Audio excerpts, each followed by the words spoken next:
बंगालको तृणमूल सरकार भ्रष्टाचारमा डुबेको छ। मिथुन चक्रवर्तीले हाउडा भाजपाका उम्मेद्वार डाक्टर रथिन चक्रवर्तीका लागि अभियान चलाए। केन्द्रमा एनडीए सरकारको उपलब्धि र बंगालको विकासको लागि भाजपाको एजेन्डा उद्धृत गर्दै मिथुनले जनतालाई भाजपा उम्मेद्वारलाई जिताउन अपील गरे। यससँगै उनले बंगालको तृणमूल सरकार भ्रष्टाचारमा डुबेको छ बताए। बंगालमा भ्रष्टाचार समाप्त भएको दिन तृणमूल सरकार पनि समाप्त हुनेछ। यसैबीच मिथुनले राजनीतिमा जति धेरै झुट बोल्छ त्यति नै ठूलो नेता हुने बताए। कसले गर्छ त्यो भन्दा धेरै अन्याय, उनलाई उच्च तहको नेता मानिन्छ। मिथुन चक्रवर्तीले हाउडाको सुभारा पाञ्चालमा चुनावी जनसभा यस्तो टिप्पणी गरेका हुन्। उनले हाउडाबाट भाजपाका उम्मेद्वार डाक्टर राथिन चक्रवर्तीका लागि अभियान चलाए। मिथुनले मञ्चबाट बंगाली फिल्मका धेरै चर्चित संवाद पनि बोले।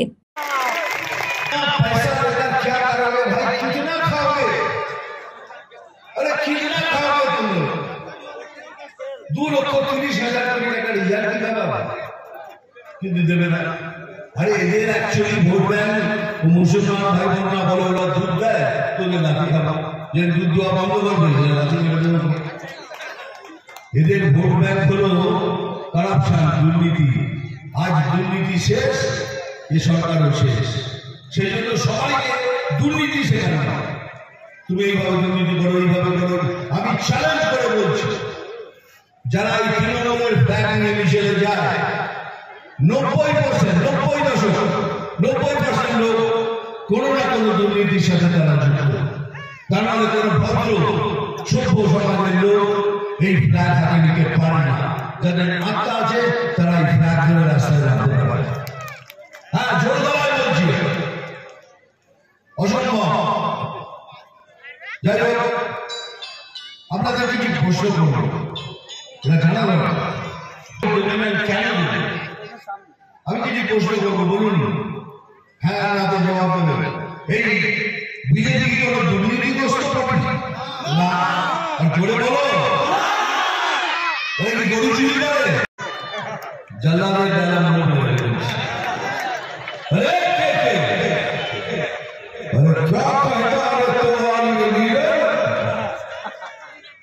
हमको राजनीति सिखाना चाहता है।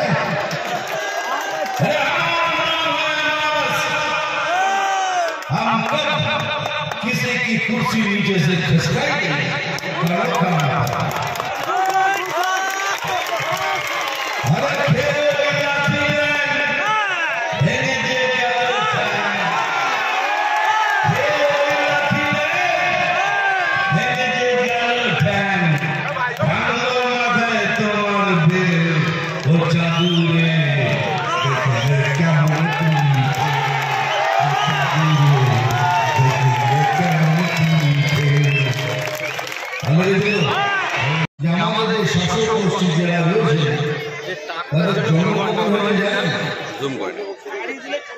এদের মিথ্যে জন্মে আর দুর্নীতি রাশিতে জন্মে। এদের জন্ম হলো মিথ্যা, রাশি হলো দুর্নীতি, তাদের জন্ম। সকাল থেকে রাত্রি অবধি শুধু মিথ্যে কথা, খালি মিথ্যে কথা। আমি এই সিএ হতে দেবো না, সিএ হবে না, মুসলমান ভাইরা হতে দেবে না। আরে কতদিন ভয় লাগাবে না ওদের ভয় দেখিয়ে আর এতটাই পেছনে পড়ে গেছে যে ওরা এগিয়ে আসতে পারছে। আমাদের চ্যালেঞ্জ করছি আমি মিঠুন চক্রবর্তী, সিএএ নাগরিকত্ব কেড়ে নেওয়ার আইন নয়, এটা নাগরিকত্ব দেওয়ার আইন। যারা এখনো নাগরিক হয়নি তাদের নাগরিক করে দেওয়ার আইন। আর যখন নাগরিক হয়ে যাবেন তখন সরকার থেকে যত কিছু পাওয়ার সব পাবেন। কিন্তু আপনি কি কিছু করবেন না, যদি না করেন কি হবে? কার্ড ছাড়া কিছু পাবেন? কিছু পাবেন না। আমরা রেখেও যাবেন, ওগুলো কার্ড কি আধার কার্ড? আধার কার্ডটা আপনার সত্যি হওয়া উচিত। কেন পয়সা দিয়ে সব জালি আধার কার্ড বানিয়েছে, যাকে পেরেছেন পয়সা দিয়েছেন জালি আধার কার্ড, সেই জন্যই একটা প্রবলেম হচ্ছে। এই জন্যই একটা চেষ্টা নিচ্ছে, হতে দেবো না, হতে দেবো না। আরে এই কারণটা শুধু মুসলমান ভাইদের জন্য নয়, এটা আমার জন্য, আপনার জন্য, খ্রিস্টানদের জন্য, ভাইদের জন্য, শিখ ভাইদের জন্য, সবার জন্য এই আইন। চলুন আমি একটা চ্যালেঞ্জ করছি, যে আছে বলুন তাকে, যদি কারোর কাছে সত্যিকারের আধার কার্ড থাকে, সে ওই দেশের নাগরিক, তাকে যদি কখনো কোনো নোটিশ পাঠানো হয় বা তাকে বেরিয়ে যাওয়ার কথা বলা হয়, আমাকে ডাকবেন, এই মাঠে থুতু ফেলবেন আর আমি চাটব। এত বড় কথা বলছি আমি চাটবো। আপনাদের থুতু যদি মিথ্যে বলতে বলতে এই সব মিথ্যে বলছে, মিথ্যে বলে আপনাদের ভয় দেখাচ্ছে, জীবনে আপনাদের আগে আসতে দেবেন না। গল্প তো দেখলেন, কিছু ফেলেন না, এখন বিজেপিকে ট্রাই করুন, দেখুন সব সময় বলে যাচ্ছে বিজেপি মুসলমানদের বিরুদ্ধে। বিজেপি মুসলমানদের বিরুদ্ধে নয়, একবার কোন দেশে দেখুন একবার, তারপরে সেখানে মিথ্যে কথা, 100 দিনের টাকা দিচ্ছে না আমার খাল, এটা কি যে টাকাটা দিচ্ছে না সেটা কি বিজেপির টাকা? বিজেপিকে আপনার পয়সা ধরে রেখেছে না, পয়সাটা ধরে রেখেছে ক্যাগ। ক্যাগ মানে হলো CAG, এমন একটা সংস্থা আছে যাদের কাজ হলো সমস্ত রাজ্যে পয়সা হিসেব নেওয়া।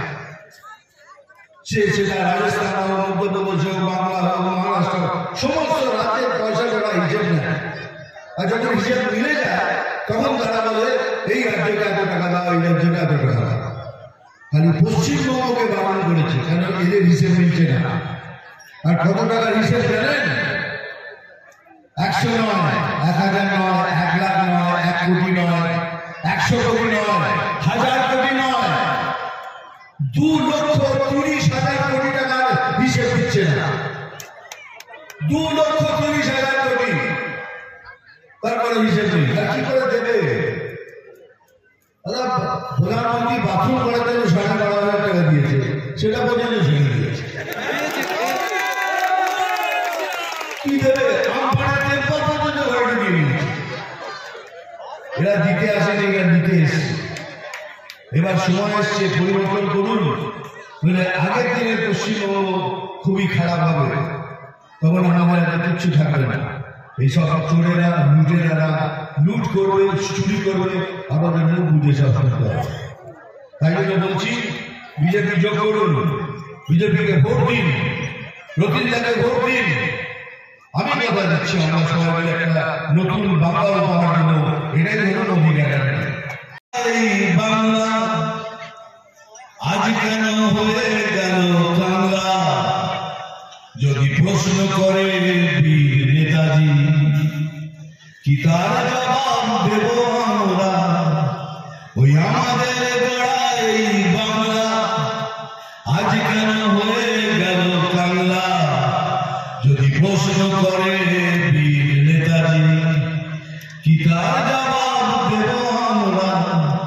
বন্দে মাতরম, বন্দে মাতরম, বন্দে মাতরম।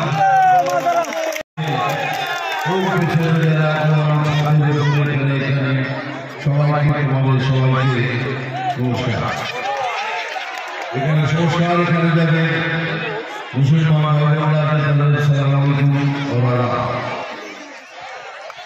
আমি তো বক্তৃতা দিই না, আমি কি কথা বলি, তবে আমার সত্যি করে এখানে এসে ভীষণ ভালো লাগছে। সেটা আপনারা সত্যি করে যদি শুনতে চান, সবাই শুনে আপনারা ভালো করে শুনতে চান। জানি আপনারা ক্যামেরা কিনে যে ফোন আর তাতে ছবি তুলবেন, এটা নিতে পারে।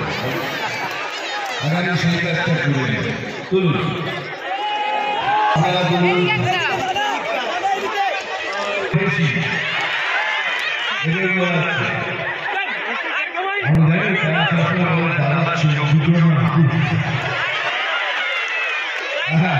আমি বদলে করছিলাম, তখন শুনছিলাম এই বয়সে দাঁড়িয়ে কি দেখতে পারি। আমার বয়সটা কত আমরা জানি, আমার 7 বছর বয়স।